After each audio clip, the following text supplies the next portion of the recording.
Hello students, if you like my videos then please like, share and subscribe your own channel Dhaval Shah maths. आज हम देखेंगे class 11 की एक important topic straight line में मिससेलेनियस exercise number 10 के 18 onwards numerical. 18 number का sum है that is find the image of point 38 with respect to line x + 3y = 7 assuming the line to be a plane mirror.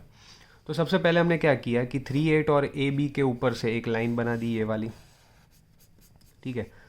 बीच वाली line को हमने mirror consider किया है that is x + 3y = 7, मतलब कि ये वाली जो आपकी लाइन है वो मिरर हो गई।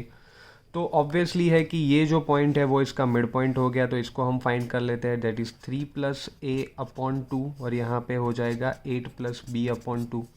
तो यहाँ पे ये जो पॉइंट है ए और बी है उसको हमने इमेज वाला जो पॉइंट है यहाँ पे वो कंसिडर किया हुआ है, ठीक है। तो अब ये दो पॉइंट के ऊपर से मुझे यहाँ पे स्लोप मिल गया दैट इज b-8/a-3, ठीक है। यहाँ पे b-8/a-3 मिल गया। और एक स्लोप मैं यहाँ पे फाइंड कर लेता हूँ दैट इज x + 3y = 7। तो वो क्या होगा, इसका स्लोप होगा -a/b। तो -a/b के ऊपर से मुझे यहाँ पे क्या मिलेगा, यहाँ पे मुझे मिलेगा दैट इज़ -1/3। तो मुझे ये स्लोप भी मिल गया, मतलब कि इस लाइन का भी स्लोप मिल गया और इस दो पॉइंट ऊपर से ये वाली जो वर्टिकल लाइन है उसका स्लोप भी मुझे मिल गया। अब हमें पता है कि इन दोनों का मल्टीप्लिकेशन क्या होगा, -1 होगा, ठीक है। इन दोनों का मल्टीप्लिकेशन क्या होगा, -1 होगा।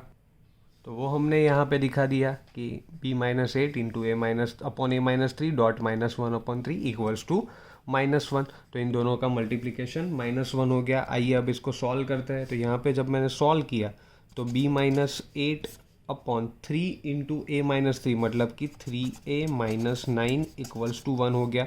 ये माइनस साइन और इस साइड वाली माइनस साइन दोनों कैंसिल हो गई, ठीक है। तो अब यहाँ पे क्या होगा स्टूडेंट्स, यहाँ पे हम b-8 = 3a-9। तो इसको फर्दर जब मैंने सॉल्व किया तो मुझे मिला 3a - b = 1। तो ये आपको एक इक्वेशन मिल गया। अब हमारे पास अकॉर्डिंग टू डायग्राम क्या था, हमारे पास यहाँ अकॉर्डिंग टू डायग्राम है कि ये मिड पॉइंट है, ठीक है, जो कि है 3 + a/2, 8 + b/2 है। ये वाला पॉइंट है वो कौन सी लाइन के ऊपर है, वो है x + 3y = 7 पे है। ये पॉइंट इसके ऊपर है, तो मैंने यहाँ पे लिखा x + 3y = 7, ठीक है, मतलब कि it lies on this line. तो यहाँ पे मैं क्या करूँगा, दूसरी और एक लाइन ले आऊँगा। x की जगह पे मैंने लिख दिया 3a + a/2 प्लस 3 × y की जगह पे मैंने लिखा 8 + b/2 = 7। यहाँ पे मुझे मिल गया, ठीक है। तो इसको फिर से सॉल्व करते हैं। तो 3 + a plus 8 3 = 24 plus 3b/2 = 7। LCM लिया है यहाँ पे, इस 2 को अभी ऊपर ले जा रहा है तो क्या होगा आपके पास, यहाँ पे रहेगा a + 3b + 24 + 3 27 = 14। तो फाइनली आपको यहाँ पे मिलेगा a + 3b = -13, ठीक है। तो ये हो गई आपकी दूसरी लाइन और ये हो गई आपकी फर्स्ट लाइन। अब इन दोनों को हमें क्या करना है, yes you all are right students, आपको एलिमिनेशन मेथड से इन दोनों को सॉल्व करना है ताकि आपको ए और बी की वैल्यू मिल जाएगी। तो जब आप इसको एलिमिनेशन मेथड से सॉल्व करते हो तो आपको ए और बी की वैल्यू मिलेगी दैट इज़ -1, -4। ये जो पॉइंट अभी मुझे यहाँ पे मिला दिस इज़ योर इमेज, मतलब कि जो इमेज वाला पॉइंट आपको फाइंड करना था वो यहाँ पे आपको मिल गया। आगे देखते हैं क्वेश्चन नंबर 19, जिसका डायग्राम भी आप साथ में देख सकते हो। तो यहाँ पे कहा गया है कि if the line y = 3x + 1, जो कि मैंने ये वाली लाइन ले ली है, उसके बाद एंड 2y = x + 3, जो कि मैंने ये वाली दूसरी ब्लू लाइन ले ली है, are equally indicated to the line, बीच वाली लाइन है y = mx + 4, find the value of m, ठीक है। तो यहाँ पे क्या करेंगे कि ये जो दो लाइन है वो बीच वाली जो लाइन है उसके साथ एंगल बना रहा है θ1 एंड θ2। तो सबसे पहले मैंने क्या किया, सबसे पहले यहाँ पे मैंने किया है कि y = जो मेरे पास है, ठीक है, दैट इज़ 3x + 1। तो उसके ऊपर से स्लोप मैंने फाइंड कर लिया m1 = 3। दूसरी लाइन है मेरे पास y 2y equal to x plus 3। तो इसके ऊपर से मैंने जो स्लोप फाइंड किया दैट इज़ 1/2। तो यहाँ पे मुझे ये दो लाइन के स्लोप्स तो मिल गए, ठीक है, ये वाली लाइन और ये वाली लाइन दोनों के स्लोप्स मुझे यहाँ पे मिल गए। अब यहाँ पे क्या हो रहा है कि θ1 और θ2 दोनों इक्वल है, ठीक है, क्योंकि वो इक्वल एंगल यहाँ पे बना रहे। और y equal to M X plus C वाली लाइन है, उसका स्लोप भी मुझे मिल जाएगा -a/b के ऊपर से ही, -a मतलब कि -m/-1, तो उसका स्लोप क्या मिलेगा आपको, m मिल गया, ठीक है। तो मैंने अभी यहाँ पे क्या लिया, दैट इज़ θ1 इक्वल टू θ2 है हमारे पास, ठीक है। तो यहाँ पे क्या होगा, θ1 की जगह पे हम लिख सकते हैं that is m1 minus m2 upon 1 plus m1 m2 equals to, simple है, यहाँ पे हम सपोज ले लेते हैं फिर से m2 minus m3 equals to 1 plus m2 m3, मतलब तीनों लाइन के जो स्लोप हमें मिले हैं उसको हमने m1 m2 और m3 यहाँ पे कंसीडर कर लिया है। तो अभी बात करते हैं यहाँ पे m1 की बात करते हैं, जो कि है आपका 3, ठीक है। तो यहाँ पे मैं लिखूँगा 3 माइनस m, क्योंकि m2 क्या है, m2 जो दोनों में कॉमन है वो बीच वाली लाइन है, ठीक है। तो नीचे होगा 1 प्लस 3m इक्वल्स टू, यहाँ पे क्या होगा, यहाँ पे होगा 1/2 minus m upon 1 plus m/2, ठीक है। यहाँ पे आप फॉर्मूला ऐसे भी लिख सकते हो जैसे कि m3 minus m2 upon 1 plus m2 m3, ठीक है। तो अब यहाँ पे क्या होगा, इसको हमें सॉल्व करना है और कैसे भी करके m की वैल्यूज़ लानी है। तो वो हम कैसे करेंगे, यहाँ पे करते हैं 3 minus m 1 plus 3m equals to, अंदर एलसीएम लिया तो 1 माइनस 2m अपॉन नीचे होगा 2 प्लस m। इन दोनों के न्यूमेरेटर में 2 था, वो कैंसिल हो गया एलसीएम लेने के बाद, ठीक है। तो अब यहाँ पे क्या होगा, 3 minus m upon 1 plus 3m, modulus remove किया तो प्लस और माइनस की साइन आ जाएगी, तो 1 minus 2m upon 2 plus m यहाँ पे हमने ले लिया। अब आगे क्या होगा, एक बार हम इसको प्लस लेंगे और एक बार आगे इसको माइनस लेंगे। तो अब हमने यहाँ पे एक बार प्लस लिया और एक बार यहाँ पे माइनस ले लिया। पहले प्लस वाला देख लेते हैं। तो यहाँ पे प्लस वाले में क्या होगा कि सबसे पहले इसका क्रॉस मल्टीप्लिकेशन, तो m plus 2 into 3 minus m यहाँ पे हो गया 1 minus 2m into 1 plus 3m। इन दोनों का मैंने मल्टीप्लिकेशन किया तो मेरे पास रहा -m² प्लस m प्लस 6, यहाँ पे 1 प्लस m माइनस 6m²। सारी टर्म एक बाजू ले गए तो 5m² प्लस 5 इक्वल्स टू 0 हो गया। 5 कॉमन निकला, यहाँ पे जाके 0 हो गया, तो m² प्लस 1 इक्वल्स टू 0, जो कि नॉट पॉसिबल है क्योंकि नेगेटिव डिजिट का स्क्वायर रूट नहीं निकाल पाते, ठीक है। अब यहाँ पे देखते हैं, नेगेटिव की बात करते हैं। तो सिमिलरली यहाँ पे भी क्रॉस मल्टीप्लिकेशन सॉल्व करने पे मिला m² plus m plus 6 equals to minus of 1 plus m minus 6m²। तो ये फाइनल सभी टर्म्स एक साइड हम ले आए तो हमें मिला 7m² minus 2m minus 7 equals to 0। अब मिडल टर्म स्प्लिटिंग से इसका पॉसिबल नहीं है, तो यहाँ पे क्या करेंगे हम, a equals to 7, b equals to -2 और c इक्वल्स टू -7। तो हमारे पास एक मेथड रहती थी दैट इज़ डेल्टा वाली जो मेथड रहती थी, b² माइनस 4ac। तो यहाँ पे हम क्या करेंगे, वो यूज़ करेंगे -b प्लस और माइनस √d अपॉन 2a, ठीक है, जो कि आप पहले के स्टैंडर्ड्स में पढ़ के आए हो। तो यहाँ पे वो वैल्यूज़ हम रख देते हैं। तो वो वैल्यू रखने के बाद यहाँ पे क्या होगा, 2 आ जाएगा। d की वैल्यू कैसे रहते थे, तो वो होता था √b² minus 4ac, that is b² minus 4ac के ऊपर से आपको d की वैल्यू मिलती थी, ठीक है।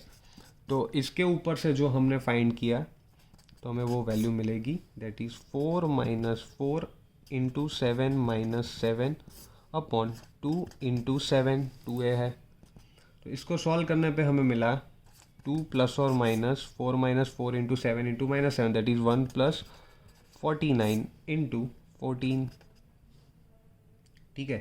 तो 1 प्लस 49 तो नहीं मिलेगा, बट यहाँ पे हमने 4 को पहले कॉमन ले लिया तो यहाँ पे बाहर वो 2 निकल गया, ठीक है। 4 का स्क्वायर रूट क्या होता है, 2 होता है, तो वो हमने कॉमन ले लिया तो अंदर 1 प्लस 49, क्योंकि माइनस माइनस प्लस हो जाता है। तो इसको जब आप फाइनली सॉल्व करोगे तो आपको आपका आंसर मिलेगा 1 प्लस और माइनस 5√2 अपॉन 7। तो ये आपको यहाँ पे आपका फाइनल आंसर m मिल गया। आगे देखते हैं question number 20। If the sum of perpendicular distance of a variable point p x y from the line x plus y minus five equals to 0, मतलब कि एक लाइन है आपके पास x plus y minus five equals to 0 and दूसरी line है that is 3x minus 2y plus 7 equals to 0 is always 10, then show that the p must B move on line. ठीक है, तो इन दोनों के बीच का जो डिस्टेंस है उसका जो सम है वो ऑलवेज हमें 10 कहा गया है। ठीक है, तो सबसे पहले डिस्टेंस फॉर्मूला के बारे में सोचते हैं और इन दोनों के बीच में एक पॉइंट ले लेते हैं P x comma Y.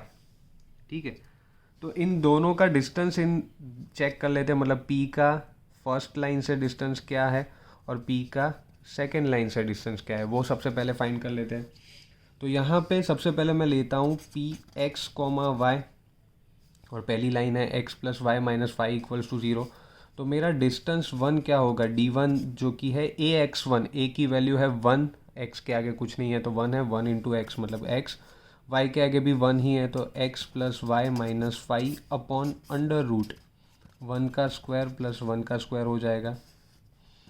Similarly d2 भी फाइंड कर लेते हैं, तो यहाँ पे क्या होगा, एक ax1 मतलब कि 3 इंटू एक्स तो 3x minus 2y plus 7 upon under root 3 का स्क्वायर प्लस माइनस 2 का स्क्वायर हो जाएगा यहाँ पे।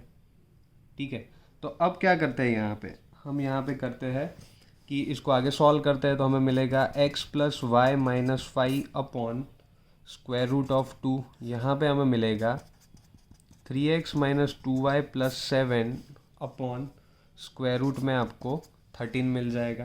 तो ये यहाँ पे आपको d1 और d2 मिल गए आपके। अब आपको क्वेश्चन में कहा गया है कि इन दोनों के जो डिस्टेंस है, मतलब कि सपोज ये d1 है और ये d2 है, तो इन दोनों का एडिशन ऑलवेज क्या होता है, 10 होता है। तो यहाँ पे मैं ले लेता हूँ d1 plus d2 is equal to 10 ले रहा हूँ। ठीक है, तो इन दोनों की वैल्यूज़ अब हम इसके अंदर रख देते हैं। तो रखने के बाद हमें ऐसा कुछ मिल गया यहाँ पे। अब क्या करते हैं, इस 10 को पहले यहाँ पे मैं ले आता हूँ, फिर LCM ले लेता हूँ। तो √2 यहाँ पे हो गया 3x minus 2y plus 7 upon square root में 13 माइनस 10 इक्वल्स टू 0। अब LCM ले लेते हैं जो कि है यहाँ पे √2 है तो √13 से मल्टीप्लाई करेंगे तो √13 x plus y minus five plus √2, तो यहाँ पे आएगा 3x माइनस 2y प्लस 7, ये आपका मॉड्यूलस है। और लास्ट में हो जाएगा -10 इंटू √13 इंटू 2, तो वो हो जाता है √26 इक्वल्स टू 0 आपको यहाँ पे मिल गया। सिंपली मैंने LCM ही लिया है, 13 इंटू 2 √26 यहाँ पे जाएगा तो वो 0 हो जाएगा।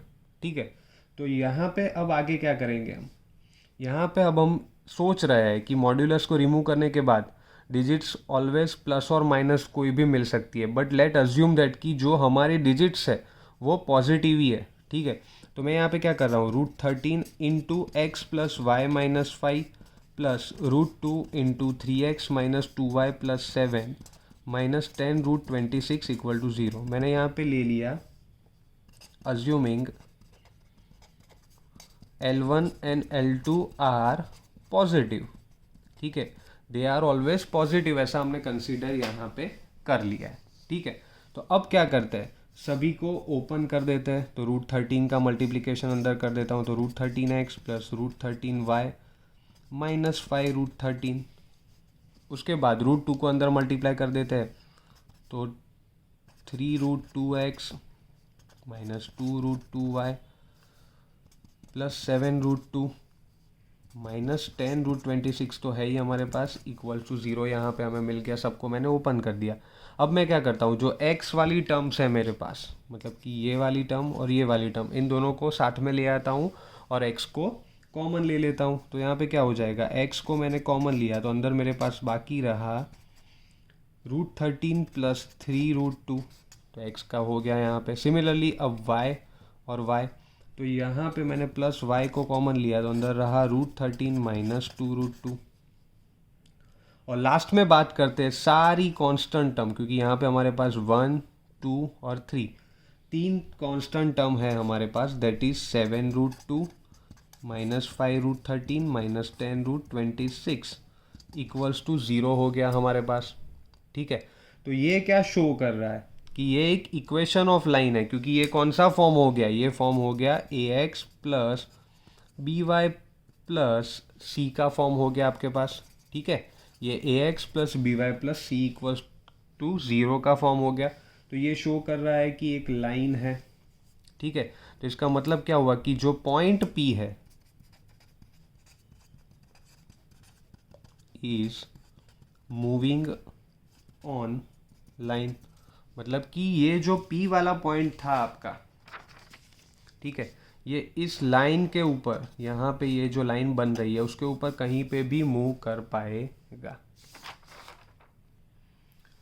आगे देखते हैं question number 21। Find the equation of the line which is equi distance from parallel lines, मतलब कि एक लाइन है 9x plus 6y minus 7 equals to 0, और दूसरी लाइन है आपके पास 3x plus 2y plus 6 equals to 0 है आपके पास।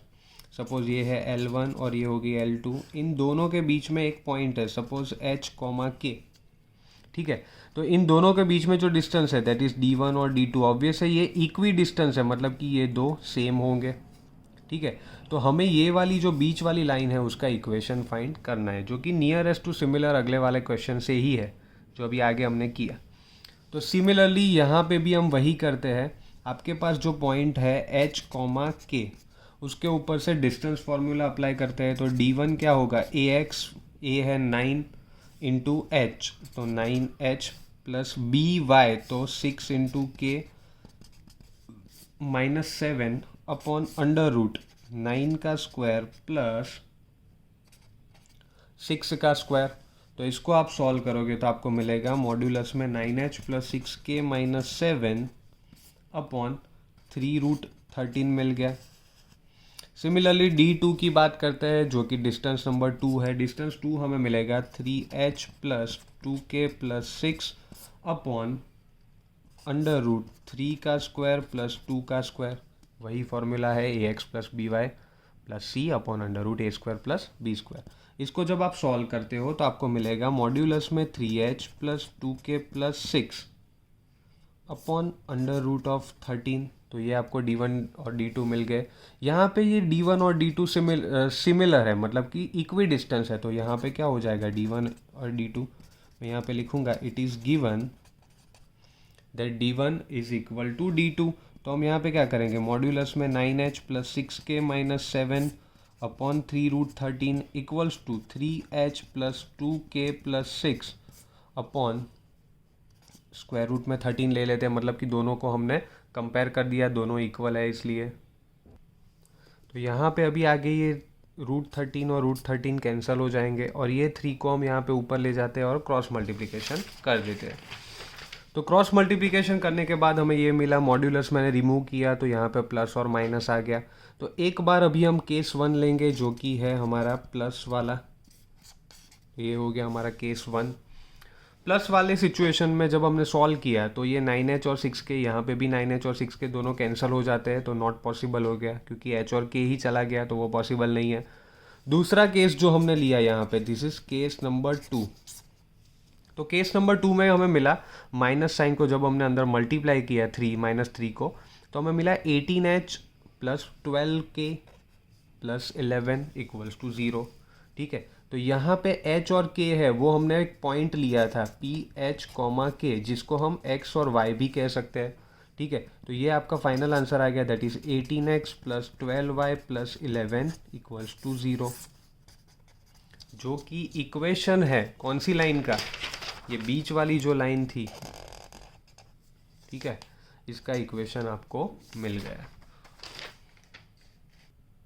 Hope you like my videos. If you like my videos, then please like, share and subscribe your own channel, Dhaval Shah Maths. Thank you.